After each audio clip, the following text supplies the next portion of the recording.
Okay. That is hell getting old, isn't it? You gotta get glasses out. And so this is the Zoom. We've done Zoom before. We're going to talk today about things you probably have heard, but we need a reminder of everything from keeping the faith to not taking things quite so seriously. Because this is it, you know, the adage, life is not a dress rehearsal. We're also going to talk about the importance of keeping a positive attitude when traveling and in life. Somebody once told me, can't do, never did.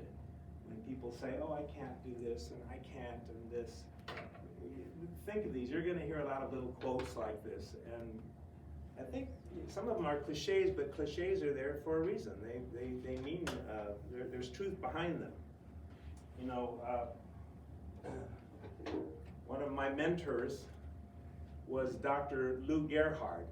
And you remember him? Yeah. He had a great column. Yes. Positive Living, Dr. Lou Gerhard, a tough-minded optimist. And he was a pastor, but his focus was on making your life better. And if you don't have his book, it's filled with short essays, and it's quite a keeper.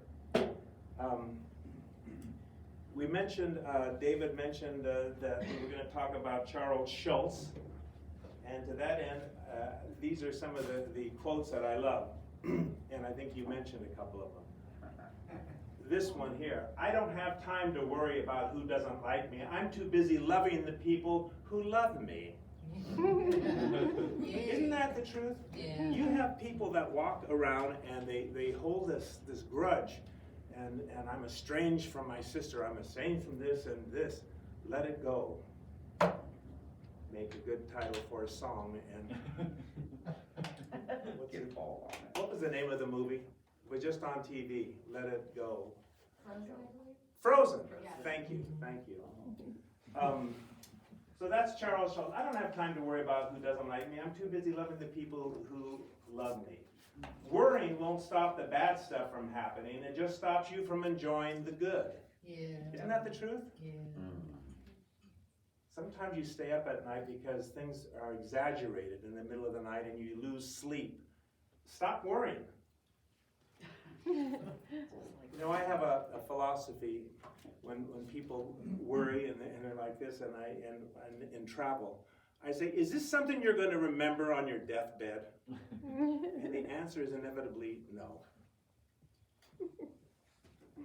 The smile on my face doesn't mean my life is perfect. It means that I appreciate what I have and what I have been blessed with. I choose to be happy. Let me read that again. The smile on my face doesn't mean my life is perfect. It means I appreciate what I have and what I have been blessed with. I choose to be happy. Paul, would you sing for us a song that I heard over, Rosemary Clooney's song, over the holidays, Counting My Blessings. When I'm worried and I can't sleep, I count my blessings instead of sheep, and I fall asleep, counting my blessings. When my bankroll is getting small, I think of when I had none at all, and I go to sleep, counting my blessings. I think about a nursery, and I picture curly heads, and one by one I count them all as they slumber in their beds. If you're worried and you can't sleep, just count your blessings instead of sheep, and you'll go to sleep,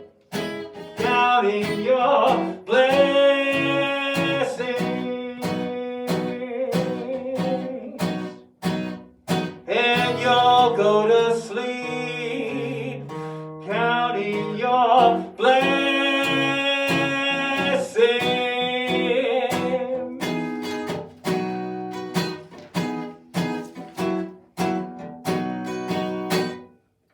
How about that? How about that? Thank you, Paul. You bet. Just count the blessings, you know. Look, you're here, you're healthy. You know, yeah, maybe we have financial problems, maybe we have some personal problems, but just be grateful that we live in America. I mean, Lalo, my vice president of ACT, and I have been to about 140 countries and emirates and principalities and other nations that just get in the way of others. And you know more about this country when you leave it than just being here. I mean, we are blessed. We are blessed. We just lost Betty White. And I was reading some of the things. She would have been, well, she was living her 100th year, and she would have been 100, starting her 101st year, January 17th. She said that the secret to her long life is that she tries to avoid eating anything green.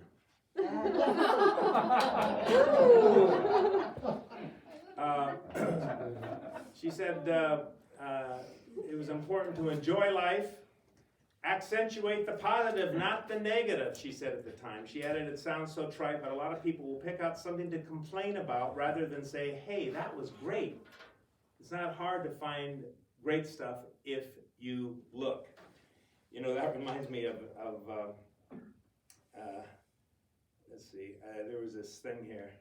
Oh, maybe you've heard this. It says, for example, the other day I fell down the stairs. Instead of getting upset, I just thought, wow, that's the fastest I've moved in years.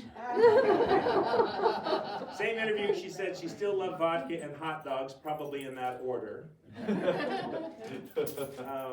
Anyway, she had the right attitude, and look how long she lived. And that's what we have to adopt.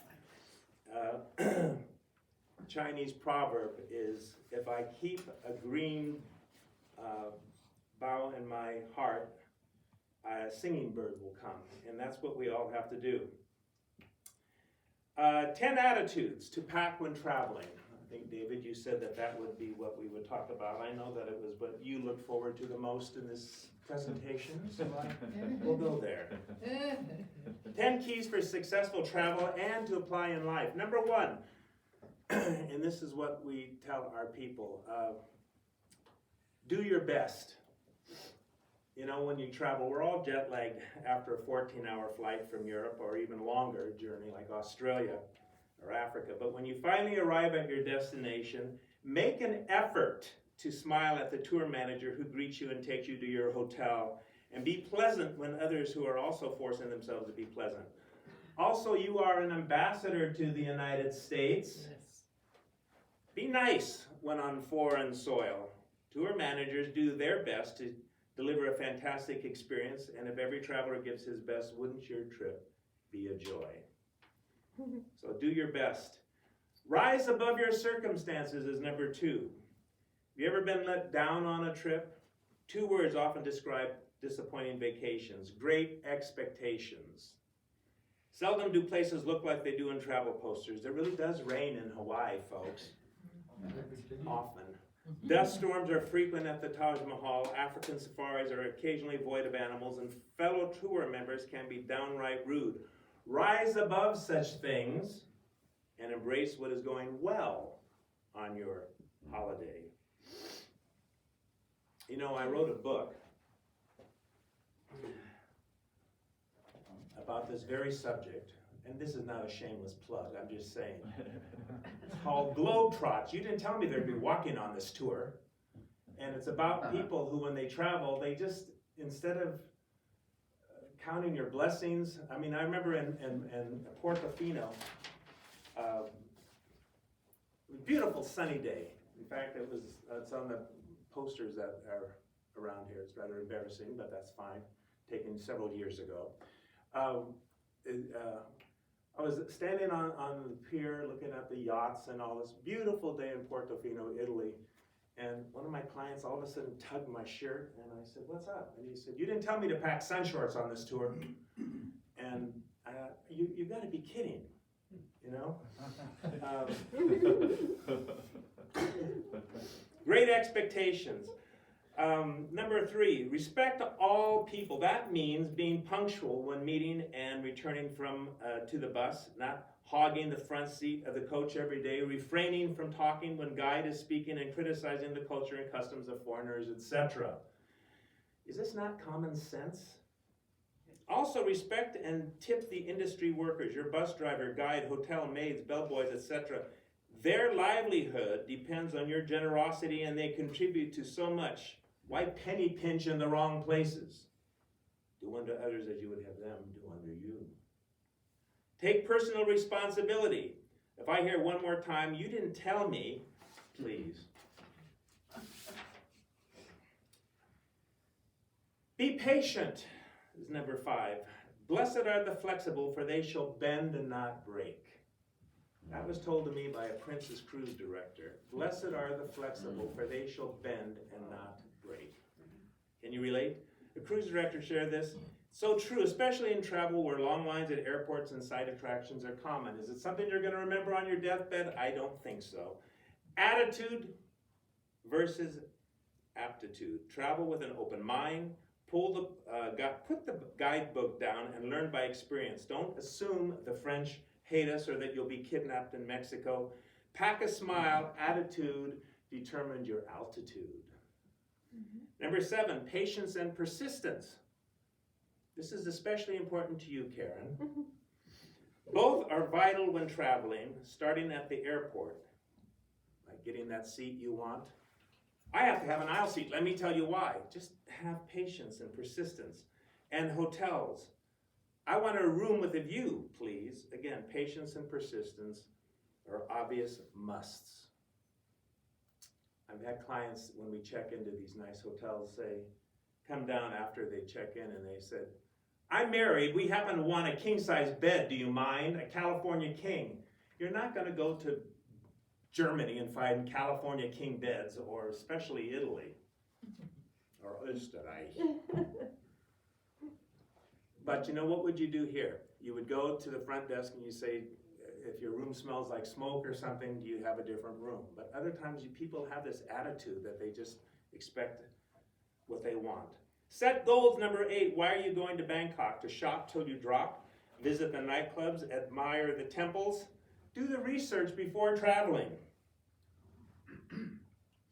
One of my personal goals was recently to be baptized in the River Jordan. And Lalo and I escorted a group to Israel. That's exactly what I did. So set goals. Number 9, let it go so you can grow. To me, this refers to worries. The kids you left at home are fine. Start enjoying your trip. Ditto the pets. You won't catch Ebola in Africa or be captured by ISIS in Morocco. Your husband who is home won't care if you break bread with a male member with your tour group. Who is to know? And finally, OQP, which means only quality people. Break bread with that interesting single man on your tour, but go to bed alone. Retain a modicum of class, as you've got to live with yourself when you return to the U.S. Yeah, Tricia, you're blushing. I bring home more than a plastic Eiffel Tower. You might say an 11th key is to be prepared. You know, the motto of the Boy Scouts and Girl Scouts is the same. Be prepared, especially when it comes to foreign travel. All right.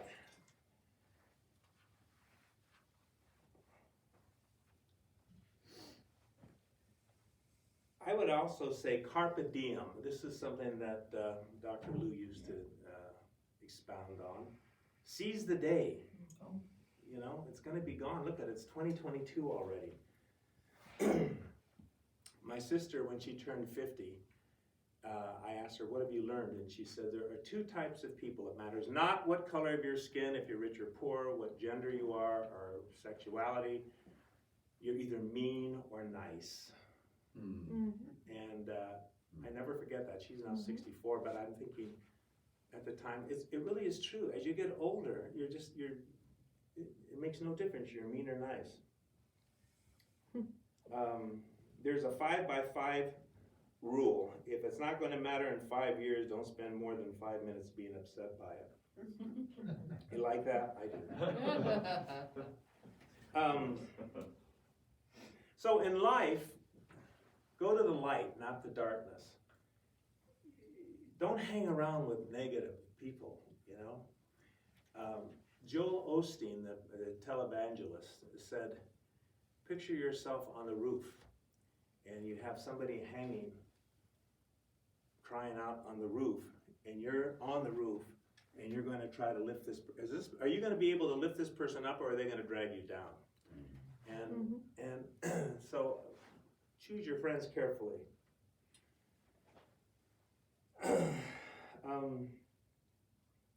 Sometimes, I don't know why I wrote this down, but it's true. Getting out of bed would be 10 times easier if there was a Caribbean Ocean and 85 degrees weather waiting for you, but be realistic. It doesn't happen, you know? Accept the reality and be positive about it. And more than anything else, have faith. You know, Norman Vincent Peale has said, shoot for the moon, but even if you miss it, you'll be among the stars. But you have to have faith. I bought this in Israel. It contains mustard seeds. And I think it's time just to kind of talk about this painting that we brought. So, Jack, what do you see in this painting? What do I see? Yeah. A young person inviting, come on in. A young person's saying, come on in. Come on in, the water's You mean a man that looks like David?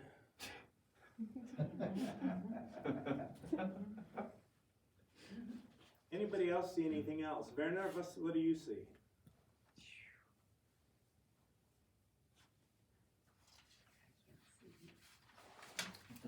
Anybody that is familiar with the Bible? Let me hold this for you. Thank you. You know,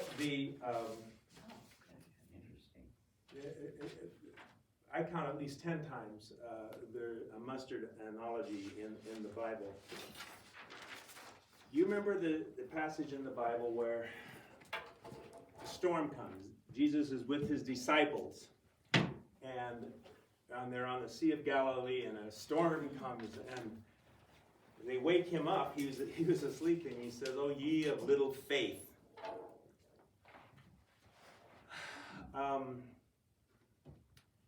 And Jesus walks on the water. And Peter says, "You certainly are the Son of God." And Jesus says, "You can do it too if you have faith." And what happens is Peter steps into the water and he walks on water, but then all of a sudden he sinks. And this is described in Matthew.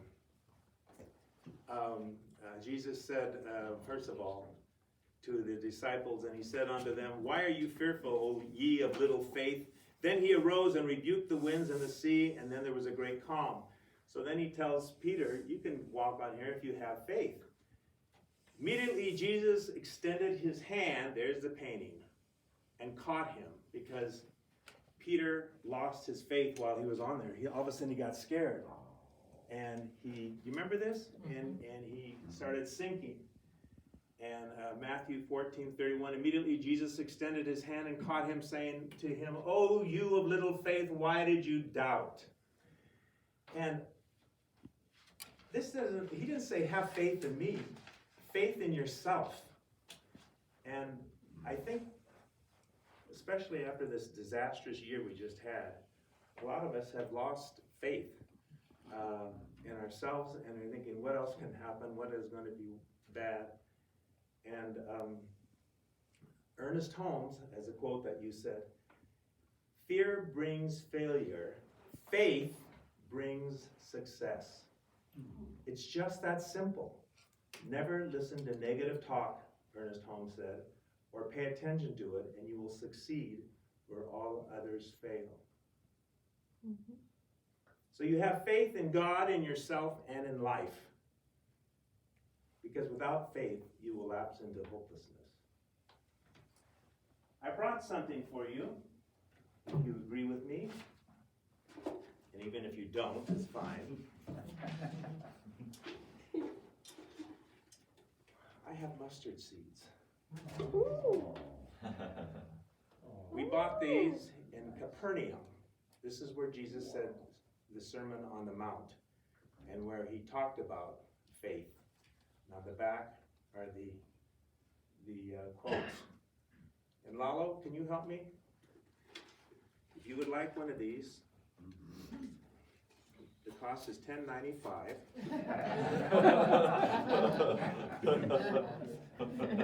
This is my little gift to you, or our little gift to you.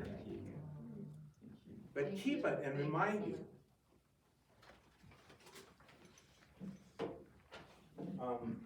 Okay. I could go on and you realize that, but I refuse to. Any of you have any comments? Please, 2022 is here. Have faith in yourself and you will succeed. Thank you very much. Thank you.